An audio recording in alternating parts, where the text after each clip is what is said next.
Schreibner knew that. She'd been saying it. She had the data to show it. They called her a quack. She was on the quack watch. This was 12 years ago. She still writes prolifically. People like Dr. Schreibner and my other colleagues and myself, they shoot the messengers. They don't care what the message is. The message, put it in a pill in a bottle and sell it en masse to all of you. Polio. Iron lungs. Respiration was paralyzed. They had to put machines that had pressure in them to go breathe for them because their breathing was paralyzed for a couple months. They would eventually get out of this. This is sudden infant death today, ladies and gentlemen, from vaccinations. Never got rid of the problem. Why can I say that? Dennis Lee Johnson died a while polio paralyzed. Look at this. Eye popped out, eye straight. He had strokes to his brain, which was the cause of his paralysis. But they could never see it. This is brain damage. It's not neuromuscular.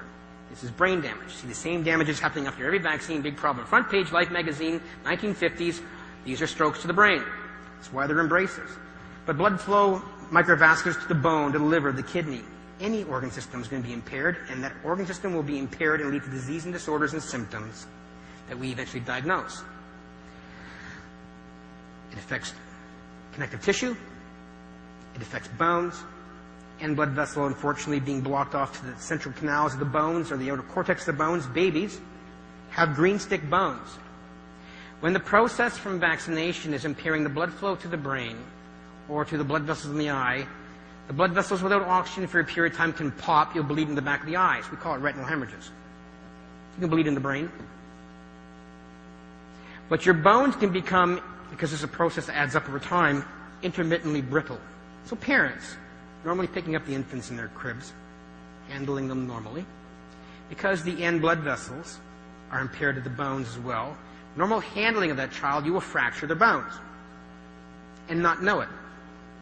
And because the end blood vessels are impaired, and the bones will not heal themselves in a normal 2-week period like normally do, the bones can remain fractured, slowly healing for over a year. Bring that infant to the doctor.